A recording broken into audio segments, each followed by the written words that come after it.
அமராவதிங்கிற படத்துல தமிழ் அறிமுகமாகி அல்டிமேட் ஸ்டாரா மாறிய அஜித்தின் ஒரு ஆசை பயணம் தான் அவரோட திரையுலக வாழ்க்கை. உழைப்பாளர் தினத்துல பிறந்து கடின உழைப்பால் வளர்ந்து ஒரு உன்னத மனிதராகவும் உயர்ந்து நிற்கும் அஜித்தின் வாழ்க்கை பயணத்தை அவரோட பிறந்த நாள்ல அவரோட ரசிகர்களுக்காக இங்க வழங்குறோம். எந்த ஒரு சினிமா அடையாளமும் இல்லாம எவருடைய வழிகாட்டுதலும் இல்லாம தனியா தன்னம்பிக்கையோடு 20 வருடங்களுக்கு முன்பு திரையுலகில் நுழைந்தவர் அஜித். அறிமுக காலங்கள்ல ஒன்றல்ல ரெண்டல்ல நிறைய தோல்வி படங்களை கொடுத்தவர். ஆனா அந்த தோல்வி படங்களே அவருக்கு பாடங்களை கொடுத்தது. பணம் இல்லாத பயணம், கரம் பிடித்து தூக்கி விடவோ ஆறுதல் சொல்லவோ யாருமே இல்ல. தேடினாலும் கிடைக்க போவதில்லை. தோல்வி கிணற்ற வீழ்ந்தார், அவரே எழுந்தார், நடந்தார், போராடினார். இன்று போராட்டங்கள் அவரை எதிர்கொள்ள தயாரில்லை. பள்ளி படிப்பை தொடர முடியாம சிறு வயதிலேயே மெக்கானிக்கா பணியில் சேர்ந்தார். தானாவே கற்றுக்கொண்டார். இனி பைக்ல தான் தன் வாழ்க்கை பயணம் என்று முடிவெடுத்தார். வெறும்னே பைக் ஓட்ட விரும்பல, அதிலும் தன்னை வித்தியாசப்படுத்தி பைக் ரேஸ்ல கலந்து கொள்ள நினைச்சாரு. ஆனா பணம் பாடாப்படுத்தியது. பணம் இல்லாம தன் பயணம் நின்று விடுமோன்னு பயம் தன்னை வருத்தியது. எதற்காகவும் பயணத்தை நிறுத்தக்கூடாதுங்கிறதுல உறுதியா இருந்தாரு. அழகா இருந்ததால சிறு சிறு விளம்பரங்களை நடிப்பதற்கான வாய்ப்புகளை பெற்றார்.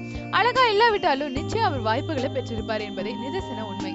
தொடர்ந்து திரைப்படங்களை காலடி எடுத்து வச்சார். இனி பந்தயமா படமானு யோசித்த போது படமே வென்றது.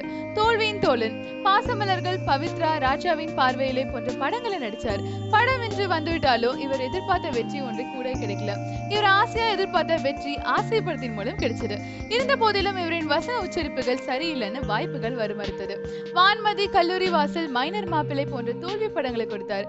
ஆனாலும் முயற்சியை விடாம தொடர்ந்து கொண்டே இருந்தார். இனில காதல் கோட்டை படத்துல வாய்ப்பை பெற்றார். படத்துல இவருடைய நடிப்பு ரொம்பவே பேசப்பட்டுச்சு. தேசிய விருதை தட்டி சென்றது. அதன் பின்னரும் தோல்விகளை இவரை பின்தொடர்ந்தது. 10 வருடங்கள் கடந்து சென்றது. இந்த ஆண்டுகள்ல 2 வெற்றிகளை கொடுத்திருந்தாலும் அவை கதைக்காக கிடைத்த வெற்றி. ஆனால் தனக்காக ஒரு வெற்றியை வாலி படத்தின் மூலம் கொடுத்தார். இந்த படத்துல ஒரு கேரக்டர்ல பேசாம நடிச்சு இவரோட நடிப்பை பற்றி எல்லாரையும் பேச வச்சார். பிலிம்பேர் விழால சிறந்த நடிகர் பட்டத்தை வென்றார். அப்போதிலிருந்து ஆரம்பம் ஆனதுதான் இன்று வரை தொடரும் அவரோட வெற்றியும் ரசிகர் பட்டாளமும். அமர்க்களம் ஆரம்பம். தொடர்ந்து திரையுலகத்தை அமர்க்களப்படுத்தினார். தமிழ் சினிமாவில தனக்கான முகவரியை தக்க வைத்துக் கொண்டார். திரையுலகமும் கண்டுகொண்டேன் என்று இவரை வாரி அணைத்துக் கொண்டுச்சு. அதன் பிறகு வந்த தீனா இவருக்கு ஒரு பெரிய திருப்பு முனையை உண்டாக்கியது. அன்று முதல் ரசிகர்களால் தலை என்ற அன்போடு அழைக்கப்பட்டு வரார். தொடர்ந்து சிட்டிசன் படத்துல மாறுபட்ட கதாபாத்திரங்களை நடிச்சு தன்னால் எந்த கேரக்டரையும் செய்ய முடியுங்கிறத திரையுலகுக்கு புரிய வச்சார். இனியில மீண்டும் ரேஸ் முகம் வெட்டி பார்த்தது. சிறு வயதில் ஆசை இருந்தது, அன்று பணம் இல்ல. இன்று பணம், புகழ், செல்வாக்கு நினைத்ததை விட அதிகமாகவே வந்து சேர்ந்திருக்கு. எனவே மீண்டும் பந்தயங்கள்ல கலந்து கொண்டார். எதிலும் சாம்பியன். 2003ஆம் ஆண்டு ஃபார்முலா ஆசியா BMW சாம்பியன்ஷிப் போட்டியில போட்டியிட்டார். ஃபார்முலா சாம்பியன் போட்டியில வென்ற ஒரே இந்திய நடிகர் என்று பெருமையை பெற்றார். பின்னர் 2010ஆம் ஆண்டு ஃபார்முலா 2 சாம்பியன்ஷிப் பந்தயங்களிலும் கலந்து கொண்டார்.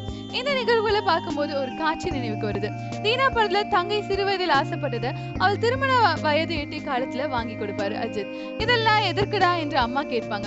அதற்கு சிறு வயது ஆசையை இப்பொழுதாவது நிறைவேற்ற முடிந்ததேன்னு நெகிழ்ச்சியுடன் பதிலளிப்பார். அதே போல தன் நிஜ வாழ்க்கையில தன் சிறு வயது ஆசை நிறைவேற்ற தன்னைத்தானே தயார்படுத்திக் கொண்டு தனது 30வது வயதில் நிறைவேற்றிக் கொண்டார் அஜித். அதே போல தன்னிடம் உதவி கேட்டு வருவர்களிடம் நிறைவேறாத ஆசையும் நிறைவேற்றி வராராம் அஜித். அமர்க்களம் படத்துல நடிச்ச போது ஷாலினியுடன் காதல் வயப்பட்டதால் இருவீட்டார் சம்மதத்துடன் திருமணம் செஞ்சு கொண்டாரு. தற்போது இவர்களுக்கு அனுஷ்காங்கிற ஒரு மகளும் ஆத்விகாங்கிற ஒரு மகளும் இருக்காங்க.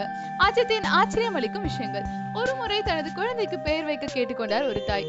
நீங்கள் பெற்ற குழந்தைக்கு பெயர் வைக்கும் முழு உரிமையும் உங்களுக்கே, அதை யாருக்காகவும் விட்டு கொடுக்காதீங்கன்னு அவரின் தன்மான உரிமையை அவருக்கே புரிய வச்சாரு.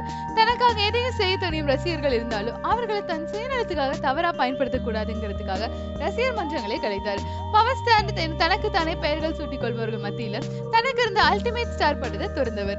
என் ரசிகர்களும் மக்களும் என் படத்தை பார்க்க விரும்பினா வந்து பார்க்கட்டும். படத்தின் விளம்பர நிகழ்ச்சிகளுக்கு வரமாட்டேன். எந்த ஒரு பொருளையும் விளம்பரப்படுத்த மாட்டேன். மக்களுக்கு பிடித்தால் அவர்கள் வாங்கிக் கொள்ளட்டும். நான் யாரையும் கட்டாயப்படுத்த மாட்டேன். மனதில் பட்டதை அப்படியே வெளிப்படையா பேசிவிடுவார்.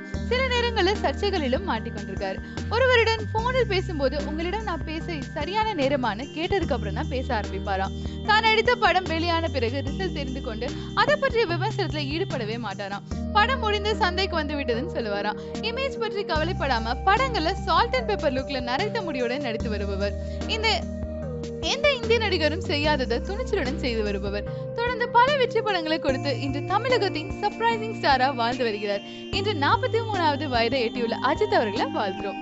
சோ இந்த மாதிரி நியூஸ் தெரிஞ்சுக்கணும்னா 123cinews.com லாக் ஆன் பண்ணுங்க.